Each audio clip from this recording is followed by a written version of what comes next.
ಸಂತ ಏಕನಾಥ ಬೈರಾಗಿಯ ಭೇಟಿ. ಏಕನಾಥ ಮಾಡುತ್ತಿದ್ದ ಸೇವೆ, ಆಚರಿಸುತ್ತಿದ್ದ ದಿನಚರಿ ಇವುಗಳನ್ನೆಲ್ಲ ಚೆನ್ನಾಗಿ ಗಮನಿಸಿದ ಪಂತರಿಗೆ ಈ ಬಾಲಕನು ದೇವತಾ ಸಾಕ್ಷಾತ್ಕಾರವನ್ನು ಪಡೆಯುವ ಕಾಲವು ಸನ್ನಿಹಿತವಾದದ್ದು ಎಂದು ತೋರತೊಡಗಿತು. ಆಗ ಅವರು ತಮ್ಮ ಶಿಷ್ಯನನ್ನು ಕರೆದುಕೊಂಡು ವಿಶಾಲಗಡದ ಉತ್ತರ ಭಾಗಕ್ಕೆ ಪ್ರಯಾಣ ಹೊರಟರು. ನಾಥ, ಮಾನವರಾದ ನಮಗೆ ಭಗವಂತನ ದರ್ಶನವು ಯಾವಾಗ, ಎಂಥ ಸಂದರ್ಭದಲ್ಲಿ ಲಭಿಸುವುದೆಂದು ಹೇಳಲು ಸಾಧ್ಯವಿಲ್ಲ. ಆದರೂ ಸಹ ನಮ್ಮ ಪ್ರಯತ್ನದಲ್ಲಿ ಎಂಥ ಕಠಿಣ ಪ್ರಸಂಗಗಳು ಬಂದರೂ ಅವು ನಮ್ಮ ಪರೀಕ್ಷೆಗಾಗಿ ಎಂದು ತಿಳಿದುಕೊಳ್ಳಬೇಕು.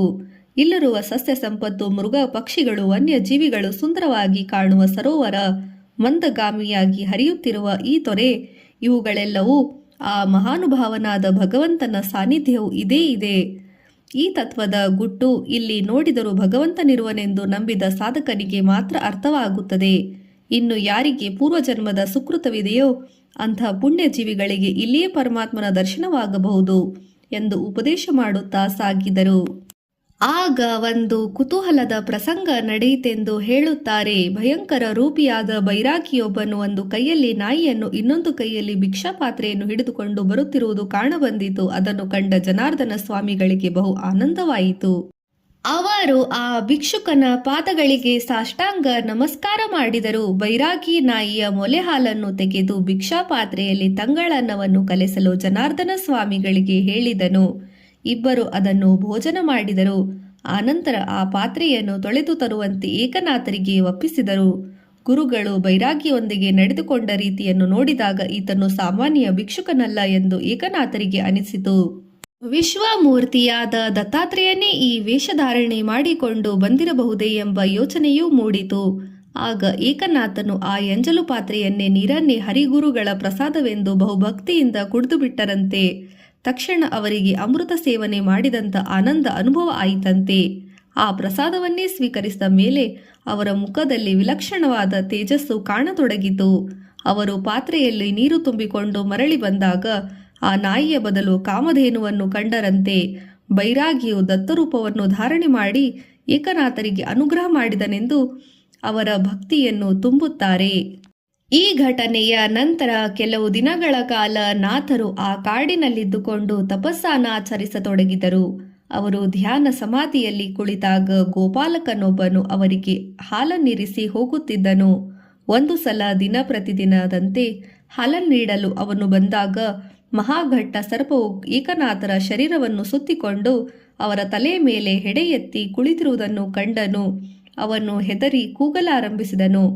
ಆತನ ಕೂಗಾಟದಿಂದ ನಾಥರಿಗೆ ಎಚ್ಚರವಾದಾಗ ಸರ್ಪದ ಬಂಧನವು ಸಡಿಲಾಗಿತು. ಅವರು ತಮ್ಮ ಮುಂದಿಟ್ಟ ಹಾಲನ್ನು ಆ ಸರ್ಪದ ಮುಂದಿಟ್ಟರು. ಆ ಸರ್ಪವು ಹಾಲನ್ನು ಕುಡಿದು ಮಾಯವಾಯಿತಂತೆ. ಏಕನಾಥರು ದೇವಗಡಕ್ಕೆ ಬಂದು ನಡೆದುದನ್ನೆಲ್ಲ ಗುರುಗಳಿಗೆ ಅರಿಕೆ ಮಾಡಿಕೊಂಡರು. ಆಗ ಜನಾರ್ದನ ಸ್ವಾಮಿಗಳು, ಮಗು ಮನುಷ್ಯನಿಗೆ ಕಾಮ, ಕ್ರೋಧ, ಮದ, ಮತ್ಸರ, ಮೋಹ, ಲೋಭ ಮೊದಲಾದವುಗಳು ಆ ಘಟ್ಟ ಸರ್ಪವಿದ್ದಂತೆ. ಆ ಸರ್ಪ ಬಂಧನದಿಂದ ಬಿಡುಗಡೆಯಾದಾಗ ಮಾತ್ರ ಸಾಧಕನಿಗೆ ಸಿದ್ಧಿಯು ಅವಶ್ಯಕವಾಗಿ ದೊರೆಯುತ್ತದೆ, ತಿಳಿಯುತ್ತದೆ ಎಂದು ಏಕನಾಥರಿಗೆ ಉಪದೇಶ ಮಾಡಿದರು. ಗುರುಕುಲವಾಸ ಮುಗಿಯಿತು. 12 ವರ್ಷಗಳ ಕಾಲ ಅವ್ಯಾಹತವಾಗಿ ಗುರು ಸೇವೆ ಮಾಡಿ ಪಕ್ವ ಹೃದಯರಾದ ಏಕನಾಥರ ಜೀವನಕ್ಕೆ ಲೋಕಜ್ಞಾನದ ಮೆರುಗುಗಳು ಕೂಡುವುದು ಅತ್ಯವಶ್ಯಕವಾಗುತ್ತದೆ. ಆದುದರಿಂದ ಜನಾರ್ದನ ಸ್ವಾಮಿಗಳು ತಮ್ಮ ಶಿಷ್ಯನನ್ನು ಕರೆದುಕೊಂಡು ತೀರ್ಥಯಾತ್ರೆಗೆಂದು ಪ್ರಯಾಣ ಹೊರಟರು. ಅವರು ಗೋದಾವರಿ ತೀರದ ಗಂಗಾಧರ ಭಟ್ಟರ ಕುಟೀರದಲ್ಲಿ ಬಿಡಾರ ಮಾಡಿದರು. ಮಹಾನುಭಾವರಾದ ಗಂಗಾಧರ ಭಟ್ಟರು ಶ್ರೀಮದ್ ಭಾಗವತ ಗ್ರಂಥದ ಅನುವಾದವನ್ನು ಅಮೋಘವಾದ ರೀತಿಯಲ್ಲಿ ಮಾಡಿದ್ದರು. ಆ ಅನುವಾದವನ್ನು ಕೇಳಿ ಸಂತೋಷಪಟ್ಟರು ಜನಾರ್ದನ ಪಂತರು. ಏಕನಾಥ, ಭಾಗವತ ಗ್ರಂಥವು ಪರಮ ಪವಿತ್ರವಾದದ್ದು. ಅದರ ಪ್ರಯೋಜನ ಎಲ್ಲರಿಗೂ ಲಭಿಸುವಂತಾಗಬೇಕು. ಈ ಕಾರ್ಯವು ನಿನ್ನಿಂದ ಸಾಧಿಸುವಂತಾಗಲಿ ಎಂದು ಹೇಳಿ ಏಕನಾಥರು ಮರಾಠಿ ಭಾಷೆಯಲ್ಲಿ ಈ ಕೃತಿ ರಚಿಸುವಂತೆ ವಚನವನ್ನು ಪಡೆದರು. ಗುರು ಶಿಷ್ಯರಿಬ್ಬರು ಕೂಡಿಕೊಂಡು ನಾಸಿಕ, ಪಂಚವಟಿ, ನಿವೃತ್ತಿ, ಸಂಗಮ ಮೊದಲಾದ ತೀರ್ಥಯಾತ್ರೆಗಳನ್ನೆಲ್ಲ ಸುತ್ತಾಡಿ ಆ ಕ್ಷೇತ್ರದಲ್ಲಿ ಬಿಡಾರ ಮಾಡಿದ ಸಾಧು ಸಂತರ ಸಹವಾಸವನ್ನು ಪಡೆದು ತಮ್ಮ ಯಾತ್ರೆಯನ್ನು ಮುಗಿಸಿಕೊಂಡು ಮರಳುವಾಗ ಜನಾರ್ದನ ಸ್ವಾಮಿಗಳು, ಏಕನಾಥ, ಇನ್ನು ಮುಂದೆ ನಿನ್ನ ಗುರುಕುಲವಾಸದ ಅವಧಿಯು ಮುಗಿದಂತಾಯಿತು. ನೀನು ನಿನ್ನ ಪೈಠಣಕ್ಕೆ ಮರಳಿ ಹೋಗು. ಅಲ್ಲಿಯೇ ಸಂಸಾರಿಯಾಗಿದ್ದುಕೊಂಡು ಸಕಲ ಪುರುಷಾರ್ಥಗಳ ಸಾಧನೆಯನ್ನು ಮಾಡಿಕೋ, ನಿನಗೆ ಮಂಗಳವಾಗಲಿ ಎಂದು ಹೃದಯ ತುಂಬಿ ಆಶೀರ್ವದಿಸಿ ಶಿಷ್ಯನನ್ನು ಬೀಳ್ಕೊಟ್ಟರು. ವಿವಾಹ. ಬಹುಕಾಲ ಕಣ್ಣರೆಯಾದ ಕರುಳಿನ ಕುಡಿಯನ್ನು ಕಂಡಾಗ ಚಕ್ರಪಾಣಿಯವರಿಗಾದ ಆನಂದ ಹೇಳತೀರದು. ಭಾವಪರವಶರಾದ ಅವರು, ಏಕನಾಥ, ನೀನು ನಮ್ಮನ್ನು ಅನಾಥರನ್ನಾಗಿ ಮಾಡಿ ಹೋಗುತ್ತಿದ್ದೆ. ಇನ್ನು ಮೇಲಾದರೂ ಈ ವೃದ್ಧಾಪದಲ್ಲಿ ನಮ್ಮನ್ನು ಬಿಟ್ಟು ಹೋಗಬೇಡ, ಬಿಟ್ಟು ಹೋಗುವುದಿಲ್ಲವೆಂದು ವಚನ ಕೊಡು ಎಂದು ಹೇಳುತ್ತಾ ಮೊಮ್ಮಗನನ್ನು ಬಿಗಿದಪ್ಪಿ ಮುದ್ದಾಡಿ ಮನೆಗೆ ಕರೆತಂದರು. ಏಕನಾಥರ ಆಗಮನದಿಂದ ಚಕ್ರಪಾಣಿಯವರಿಗೆ ನವಚೇತನ ಮೂಡಿದಂತಾಯಿತು. ಅವರು ಅತ್ಯಂತ ಸುರದ್ರೂಪಿಯಾಗಿ ಗುಣಶೀಲ ಸಂಪನ್ನೆಯೂ ಆದ ವಧುವನ್ನು ಏಕನಾಥರಿಗೆ ಹುಡುಕಲಾರಂಭಿಸಿದರು. ಆಗ ಬಿಜಾಪುರದ ಶ್ರುತಿಯ ಕುಟುಂಬದ ಜಗನಿಸಿದ ಗಿರಿಜಾ ಎಂಬ ಕನ್ಯೆಯನ್ನು ತಂದು ಬಹು ವೈಭವದಿಂದ ವಿವಾಹವನ್ನು ಮಾಡಿದರು. ಗಿರಿಜಾ ಹಾಗೂ ಏಕನಾಥರ ದಾಂಪತ್ಯವು ಹೇಳಿ ಮಾಡಿಸಿದಂತ ಜೋಡಿಯಾಗಿತ್ತು. ಪತಿಯ ಗುಣಧರ್ಮಗಳನ್ನು ಅರ್ಥ ಮಾಡಿಕೊಂಡು ಅವರ ಮನವೊಪ್ಪುವಂತೆ ಜೀವನ ನಡೆಸುತ್ತಿದ್ದಳು ಗಿರಿಜಾ. ಪತಿಯ ಧರ್ಮವೇ ತನ್ನ ಧರ್ಮ, ಅವರು ಕೈಗೊಂಡ ಸೇವೆಯಲ್ಲಿ ಸಹಾಯಕಳಾಗಿರುವುದೇ ತನ್ನ ಜೀವನ ಎಂದು ನಂಬಿ ಪತಿಯೊಂದಿಗೆ ಏಕಜೀವಿಯಾಗಿ ಮನೆಗೆ ಬಂದ ಅತಿಥಿ ಅಭಾಗ್ಯತರು ಯೋಗಕ್ಷೇಮಗಳನ್ನು ವಿಚಾರಿಸುತ್ತಾ ಆದರ್ಶ ಸತಿಯಾಗಿ ಬಾಳುವನೆಂದು ಆರಂಭಿಸಿದಳು. ಉಪದೇಶ. ಏಕನಾಥರು ಪ್ರತಿದಿನವೂ ಪುರಾಣ ಹಾಗೂ ಹರಿಕಥಾ ಕಾಲಕ್ಷೇಪಗಳ ಕಾರ್ಯಕ್ರಮಗಳನ್ನು ನಡೆಸುತ್ತಿದ್ದರು. ನಾಮಸ್ಮರಣೆಯ ಅಧಿಕಾರವು ಪ್ರತಿಯೊಬ್ಬ ಮಾನವನಿಗೆ ಜನ್ಮಸಿದ್ಧವಾದ ದೊರೆತ ಅಧಿಕಾರವಾಗಿದೆ. ಅದನ್ನು ಯಾರು ಕಸಿದುಕೊಳ್ಳುವಂತಿಲ್ಲ, ತಡೆಯುವಂತಿಲ್ಲ ಎಂಬುದೇ ಏಕನಾಥರ ಸಿದ್ಧಾಂತವಾಗಿತ್ತು. ಈ ಅಭಯವಾಣಿಯು ಪೈಠಣದ ಪ್ರಜೆಗಳಾದ ದೀನ ದಲಿತರಿಗೆ ದೇವವಾಣಿಯಾಗಿ ಪರಿಣಮಿಸಿತು. ಅವರ ಈ ಕಾರ್ಯಕ್ರಮಗಳಿಗೆ ಮತಪಂಥಗಳೆಂಬ ತಾರತಮ್ಯವಿರಲಿಲ್ಲ. ಎಲ್ಲ ವರ್ಣದವರು ಹರಿಕಥೆಯಲ್ಲಿ ಭಾಗವಹಿಸುತ್ತಿದ್ದರು.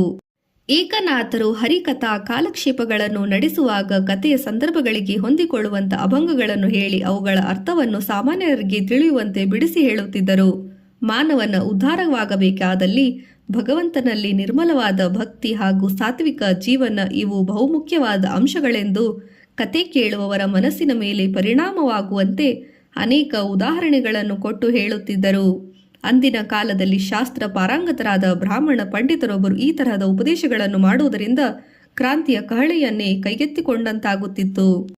ಕೇವಲ ಒಂದು ಸಮಾಜದ ಉದ್ಧಾರವಾಗುವುದರಿಂದ ಇಡೀ ಭಾರತದ ಉದ್ಧಾರವಾಗಲಾರದೆಂದು ಎಂಬುದೇ ಏಕನಾಥರ ನಂಬಿಕೆಯಾಗಿತ್ತು. ಆದುದರಿಂದ ಅವರು ತಾವು ಕೈಗೊಂಡ ಕಾರ್ಯಕ್ರಮದಲ್ಲಿ ಎಂಥ ಅಡೆತಡೆಗಳು ಬಂದರೂ ಸಹ ಅವುಗಳನ್ನು ಲೆಕ್ಕಿಸದೆ ಭಾಗವತ ಧರ್ಮದ ಪ್ರಚಾರವನ್ನು ಏಕಚಿತ್ತರಾಗಿ ಮಾಡಲಾರಂಭಿಸಿದರು.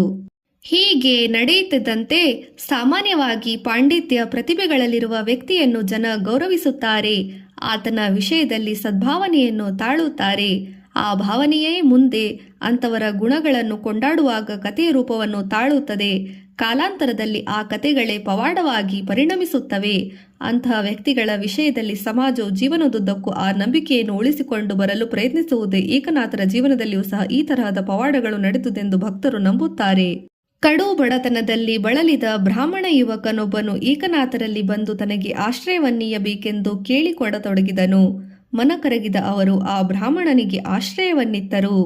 ಪ್ರತಿದಿನ ಆ ಯುವಕ ಏಕನಾಥರ ಪೂಜಾದಿಗಳಿಗೆ ಅವಶ್ಯಕವಾದ ಗಂಧ, ತುಳಸಿ, ಹೂವು, ಮಡಿ ನೀರು, ಮಡಿ ಬಟ್ಟೆಗಳನ್ನು ವ್ಯವಸ್ಥಿತವಾಗಿ ಆಣಿ ಮಾಡಿಕೊಂಡು ಇಡುತ್ತಿದ್ದನು.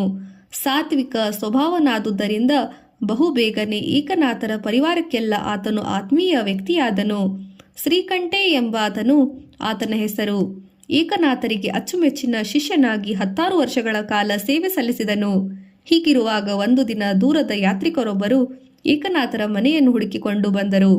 ಅವರು ತಮಗೆ ಶ್ರೀಕಂಠೆಯ ದರ್ಶನ ಮಾಡಿಸಬೇಕೆಂದು ಪ್ರಾರ್ಥಿಸತೊಡಗಿದರು. ಆಕಸ್ಮಿಕಬಹುದಾದ ಈ ಪ್ರಾರ್ಥನೆ ಹಿನ್ನೆಲೆಯನ್ನು ತಿಳಿದುಕೊಳ್ಳಲು ಪ್ರಯತ್ನಿಸಿದಾಗ ಆ ಯಾತ್ರಿಕರು ತಾವು ದ್ವಾರಕಾ ಕ್ಷೇತ್ರಕ್ಕೆ ಭೇಟಿ ಕೊಟ್ಟಾಗ ಸಾಕ್ಷಾತ್ ಶ್ರೀಹರಿಯೇ ನಮ್ಮ ಸ್ವಪ್ನದಲ್ಲಿ ಕಾಣಿಸಿಕೊಂಡು ತಾನು ಪೈಠಣದ ಏಕನಾಥರಲ್ಲಿ ಶ್ರೀಕಂಠೆ ಎಂಬ ಹೆಸರಿನಿಂದ ಸೇವೆ ಸಲ್ಲಿಸುತ್ತಿದ್ದಾನೆ ಎಂದು ಸೂಚಿಸಿದನು.